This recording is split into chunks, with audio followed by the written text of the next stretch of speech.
Merci d'être avec nous sur Europe 1, il est 9h30, le journal des médias avec Guillaume Janton, bonjour. Bonjour, à la une ce matin, France 2 bouleverse ses programmes ce soir pour rendre hommage à Pierre Tchernia. Nicolas Canteloup va débriefer le débat de la primaire de la droite à chaud sur LCI et Christophe Barbier quitte la direction de l'Express. Et on commence avec France 2 qui bouleverse ses programmes ce soir pour rendre hommage à Pierre Tchernia. La chaîne du service public va rendre hommage à ce grand monsieur de la télévision qui nous a quittés ce week-end en diffusant ce soir à 22h50 un numéro spécial de Mardi Cinéma, l'émission culte dont Pierre Tchernia est à l'origine. Un hommage raconté par Laurent Ruquier avec des images d'archives jamais revues. Selon nos informations exclusives, TF1 pourrait également rendre hommage à Pierre Tchernia prochainement. La chaîne est en démol, planche actuellement sur un numéro spécial des enfants de la télé avec Arthur. Nicolas Canteloup va parodier le débat de la primaire de la droite jeudi soir sur LCI. Jeudi soir à 23h30, juste après le premier débat de la primaire de la droite diffusé sur TF1 et LCI, l'imitateur qu'on retrouve également tous les matins sur Europe 1 sera sur le plateau de la chaîne Info pour se livrer à un exercice ambitieux, débriefer à chaud ce premier débat en direct pendant 10 à 20 minutes. Nicolas Canteloup explique ce matin dans Le Parisien qu'il se lancera dans cette parodie sans aucune préparation, si ce n'est d'avoir regardé le débat. Selon nos informations, cette soirée spéciale sera présentée par Audrey Crespo-Mara et Julien Arnaud. C'est là où il est le plus fort, Nicolas Canteloup, quand il débriefe les interviews, c'est ce qu'il fait aussi sur Europe 1 le matin. Les discours de rentrée de nos chers patrons. C'est formidable, oui. Il est dans la salle et après il les parodie, c'est génial. Et donc ça, ce sera donc sur LCI après le débat. Et tout à l'heure, on va ouvrir les coulisses de C'est Canteloup. L'émission revient ce soir sur TF1 justement. On va vous expliquer comment l'imitateur et ses auteurs ont l'habitude de travailler. Si vous avez des questions à leur poser, 39 21 dès maintenant. Une autre émission va faire ses choux gras de ce premier débat de la primaire de la droite. C'est Quotidien sur TMC. Le 14 octobre prochain, Yann Barthès proposera pour la première fois un numéro inédit de Quotidien le vendredi avec un programme chargé. L'animateur et toute son équipe reviendront longuement sur le débat de la primaire de la droite lors d'un débrief entre humour et décryptage. J-4 avant le lancement de la 7e saison de Danse avec les stars sur TF1. Avec un casting très tourné vers l'univers du petit écran cette année, parmi les stars qui fouleront le parquet de danse de la une, on trouve Julien Lepers, Olivier Mine, Valérie Damido, Laurent Mestret, mais aussi Sylvie Tellier, directrice générale de la société Miss France. Alors pourquoi la patronne des Miss a-t-elle accepté de participer à l'aventure Danse avec les stars? A-t-elle envie de montrer une autre facette de sa personnalité au grand public? Écoutez sa réponse au micro européen de Benjamin Rabier. Ma motivation première, c'était m'amuser. Moi, j'ai un rythme de vie très carré, prenant, Miss France, mon rôle de maman et tout ça. Et c'est vrai que je voyais cette émission comme un moment pour moi où j'allais m'amuser, j'allais apprendre à danser, ce qui est une chance exceptionnelle aujourd'hui d'avoir un pro 4 heures par jour qui vous apprend à danser. Ça, c'est un truc dont tout le monde rêve. Mon rôle chez Miss France est important. Je suis un peu la capitaine du bateau qui est là pour faire respecter les règles, les traditions, embarquer tout le monde. Et je veux pas casser cette image chez Miss France parce que c'est ma fonction. Après, dans la vie, je suis une femme comme tout le monde qui adore danser, qui aime la musique, qui aime s'amuser.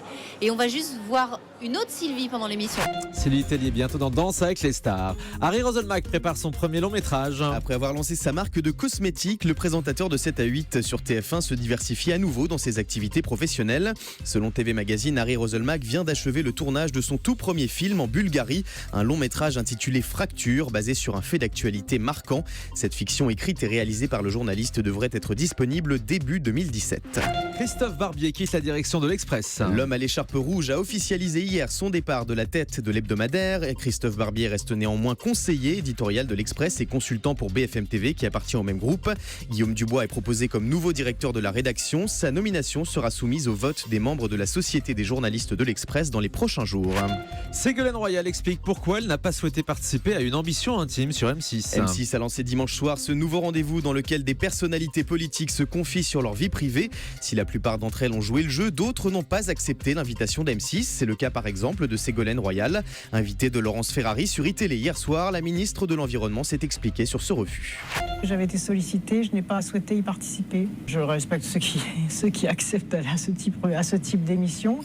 Il faut faire attention à un moment où le fossé se creuse entre les responsables politiques et l'opinion, de ne pas faire non plus trop de mélange des gens. On est déjà souvent entraîné dans ce type d'exposition parce qu'on est un peu traqué partout. Donc voilà, moi je préfère rester sur la réserve. L'avis de Ségolène Royal sur une ambition intime. La rédaction de iTélé appelait à voter une motion de défiance suite à l'annonce de l'arrivée de Jean-Marc Morandini sur la chaîne. Hier, on vous expliquait que suite à l'annonce de l'arrivée de Jean-Marc Morandini en quotidienne sur iTélé avec Morandini Live, la SDJ de la chaîne avait publié un communiqué dans lequel elle demandait notamment à la direction d'iTélé de revenir sur sa décision, ce que la direction n'a pas souhaité faire. Face à ce refus, la SDJ d'ITélé Télé a appelé hier les journalistes de la chaîne Info à voter une motion de défiance contre la direction de la chaîne. Le résultat de cette consultation est attendu dans la journée. Et puis Énergie 12 se sépare de Martial, l'un de ses présentateurs vedettes. Hier après-midi, les téléspectateurs du Mad Mag ont découvert avec stupeur que l'émission n'était plus incarnée par le même animateur. Martial a laissé sa place à Ayem Nour qui signe son retour sur Énergie 12 après plusieurs mois d'absence. Le jeune homme a appris hier matin son éviction de la chaîne, notamment en raison des faibles audiences du programme. À ce jour, Martial Bétirac reste sous contrat avec Énergie 12 jusqu'à la fin de la saison. Oui, donc il est arrivé hier matin, on lui a annoncé qu'il était viré, qu'il ne faisait pas l'émission l'après-midi. C'est quand même assez violent. Ce changement de présentateur n'a eu aucun effet sur le Mad Mag qui reste très très faible en audience, seulement 133 000 téléspectateurs hier après-midi.